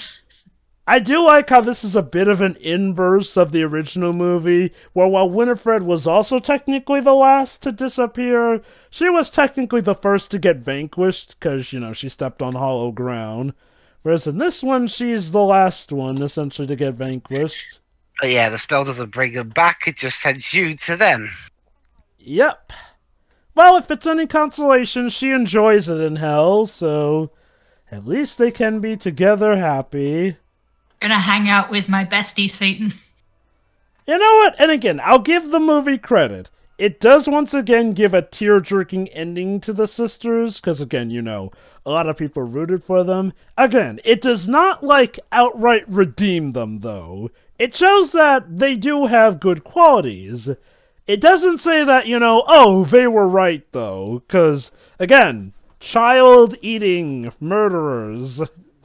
Also, you know, sending, like, yeah, she's back with her sisters, but they are also dead now. So. Yep.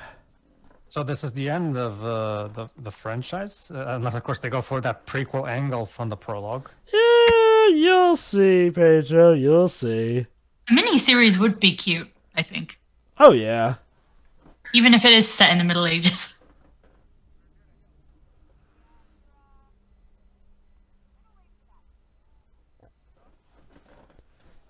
Can't wait for Hocus Pocus 3, the Hocuser. You know, funnily enough, I forget if it was Bette Midler, Kathy Nimje, or Sarah Jessica Parker who joked, but one of them said, hey, if we wait another 30 years to make a third movie, in that movie it'll have to use canes and walkers. Because, yeah, they'd all be pretty old by that point. If they're going to make another movie, they really need to get right down to it, because like I said, Bette Midler isn't getting any younger here. Pretty much, yeah. Can I go back to sleep now? Yep. Oh, yes, actually.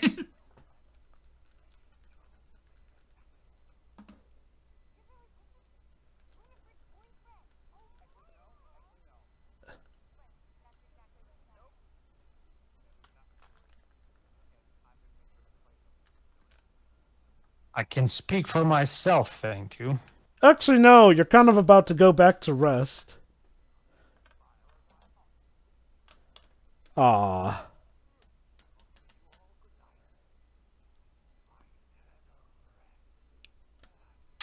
Yeah, I'm tired. Hopefully, sick of people digging up my graves. Yes, please, seriously, no one wake me up this time.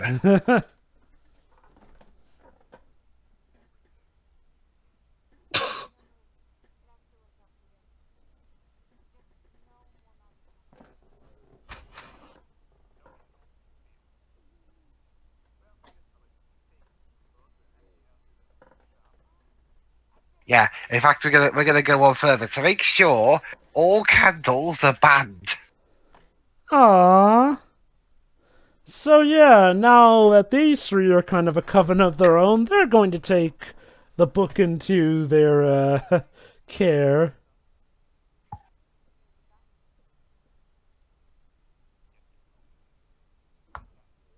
You owe us all the discounts for this, Gilbert. Everything is free, damn it. He needs money, okay? He has to live off something. Can't give them stuff for free. Ow!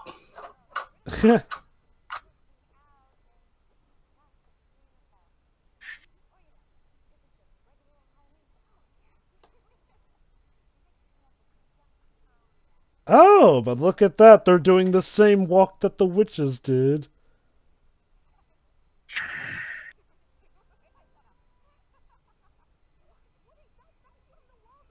Hey, yeah, Walgreens! That was in this movie. Sure could go for some Walgreens. However, also, Dweeb, stick around because there's a post-credit scene. It's like Olive Garden in the Sonic movie. Yeah, but like I mentioned... Okay, although the funny thing is, they never actually were sponsored by Walgreens.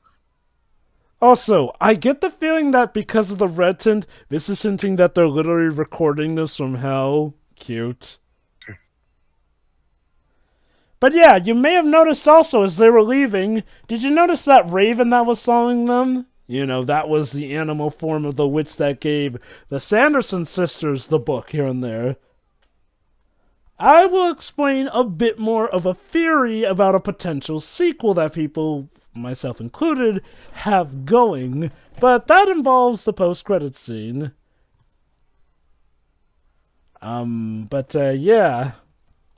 Jova, who are the, what's the name of the, built anti-Avengers? What? You mean, the Thunderbolts? I mean, is there a group of villains in Marvel? Yes, the Thunderbolts. Yeah. I would like to join the Thunderbolt, initiative. I don't know, Jova. Thunderbolt still sounds a bit heroic. I mean, there are more anti-heroes. Deji, you do know one of those guys they used was literally Bullseye at some point. Or, I mean, as much as anti-heroes as the Suicide Squad is, like, they have to do the heroic stuff. Right? Isn't that how they are? Okay, no. To be fair, the deal with the Thunderbolts is essentially that they are sort of a bout of villains arranged by Norman Osborn to pose as the new and true Avengers, essentially. Well, I thought that was the Dark Avengers. They had several different names, but at some point they were the Thunderbolts. Alright, so, barring a post-credit scene... There is a post-credit scene, so make sure to stick around for that, Dibs. I was only give the final thoughts anyway, so that they're done. Sure, go on. Then I can go home. Oh, I am home. Again, after the post-credit scene, Dibs, but yeah.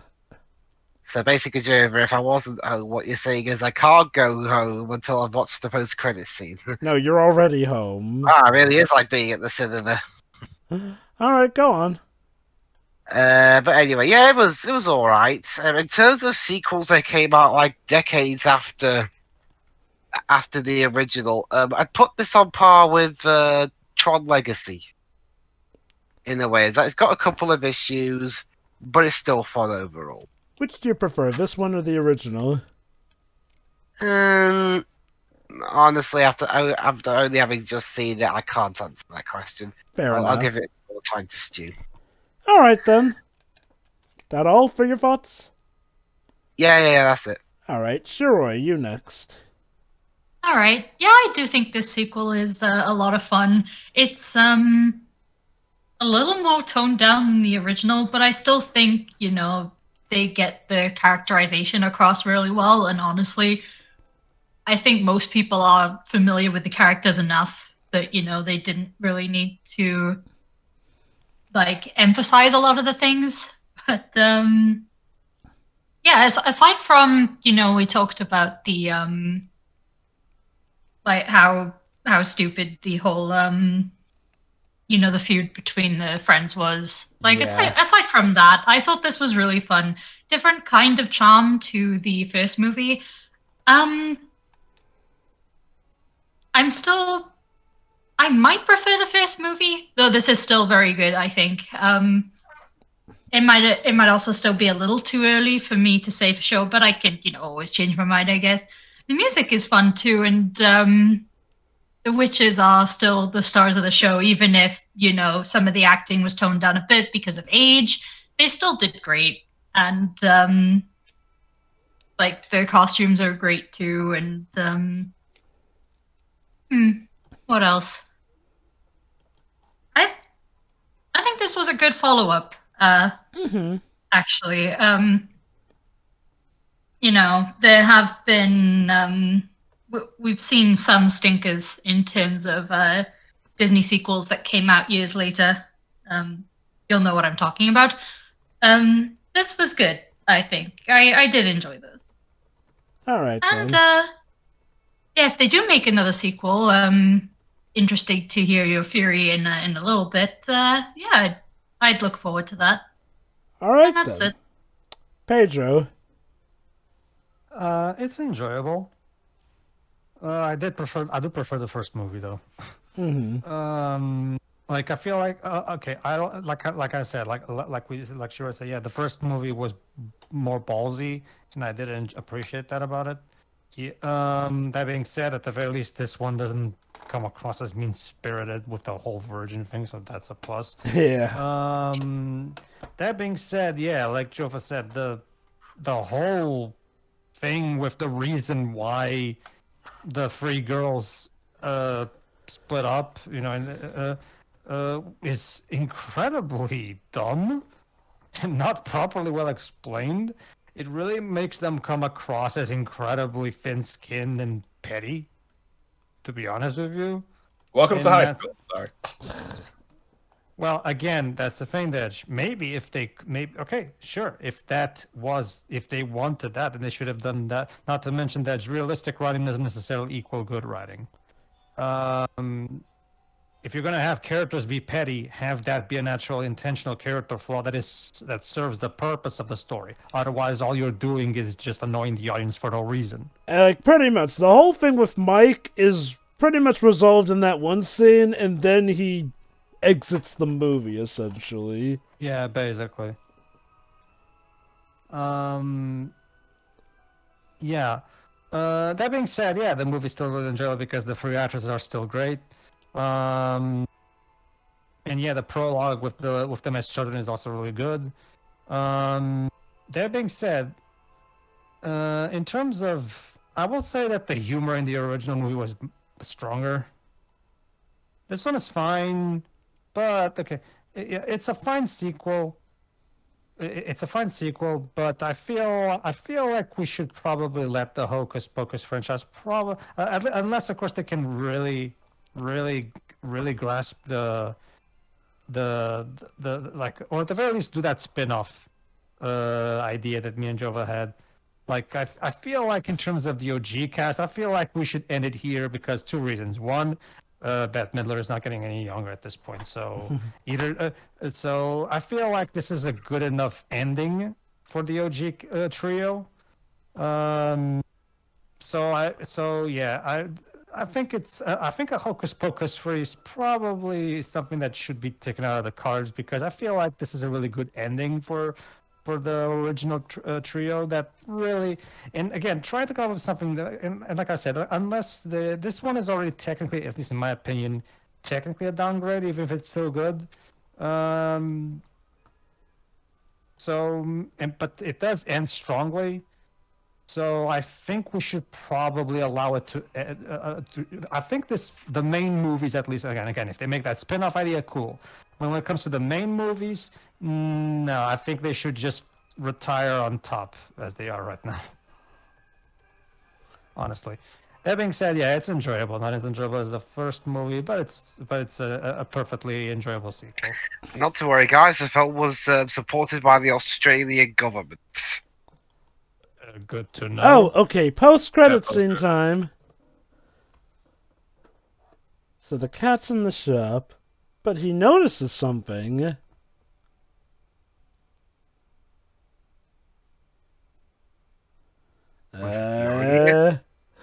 Oh, snap. There's a second black flame candle.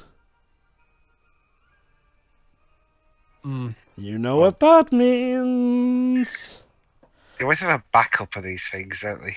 Okay. That might not even lead to a sequel, potentially. It might just be like, you know, a what if thing. This movie is already apparently a huge success, Shiro. So I wouldn't. So here's my take on things. You remember how we saw what appeared to be that old creepy witch's animal form, the Raven, following the girls here? So one theory I have is that a potential sequel will actually be about the new coven, since these three girls are apparently a coven, possibly getting corrupted by the book. Remember what Bink said in the original. Nothing good can really come from that book. I mean, it's a book literally made from human skin, apparently, and it apparently was passed down from the devil, essentially. So, one take people have had is like, well, we might get one more round of Hocus Pocus with Hocus Pocus 3, with the witches being brought back by that second candle, and thus having to deal with that witch. Not so much about the Sanderson sisters becoming heroes, but more like about they realized that that witch was using them for something. Since, again, that witch was pretty suspicious with how she manipulated them into becoming witches. So, I mean... As she also does appear in the end, because you see her bird form. Yeah, that's what I was talking about. So some people think that Hocus Pocus 3 will be one final bout for the witches here and there. Especially since we literally had a Black Flame Candle number 2. Yeah, and then when that's destroyed, we'll have a Black Flame Candle number 3, and then they'll just keep going. Hocus Pocus, the never-ending circle. Okay, look, if they can somehow keep that going with Bette Midler's growing age, kudos to them. But like Pedro, I do have to worry that if they keep it going too long... Again, like, you know, look, Sarah Jessica Parker and Kathy Nimjay... They're middle-aged, but they still got the moves. And you know what? I'd still argue Bette can still do it, too. Like, kudos to her, she's doing all this while she's 76. Which, ironically, kind of brings her more so to the age that she originally was in the original movie before they got youth. Yeah, they got the youth potion and all that. Yeah, which is interesting because a bit earlier today I had to listen to a... You're the One Way or Another song. Yes. I accidentally listened to a new recording of it from Debbie Harry when she was 70, and she still sings it well enough. Nice. But yeah, a post-credit scene for it's typical, really. Of course, they're gonna have a backup one of these things. I'm surprised there weren't like backup Infinity Stones or something. It's probably a good way to cover their base. It's a good way to cover their bases so that it doesn't feel like too much of an ass pull if it turns out that once again they come back in the sequel. Although again, it's probably a good idea if they don't wait like another 30 years for this one, because yeah, like the actresses joked, by that point they'd all need canes and walkers instead of brooms to fly. Okay. Some people have wondered how the ending could have gone a bit differently. Some people do wonder if maybe it should have been that, you know, the witches, instead of disappearing, instead have to give up their immortality. And while they're not exactly, you know, redeemed or forgiven, they just opt to live the rest of their lives until they die properly, taking up the museum shop and all that. This does leave the room open for a sequel. Man, is this a controversial thing to say that I actually like this more than the first one? I felt like this one felt a bit more focused on what they wanted to do. I can't describe it. No. I can get what you mean. The original is definitely a badass classic, but in some ways it does feel a bit like they were doing some stuff on the fly here and there, whereas this one, they literally had 29 years to plan this, so... I actually cared about the protagonist this time. Yeah, the drama between the two of them was dumb, but it got resolved quite quickly, so it's like, whatever.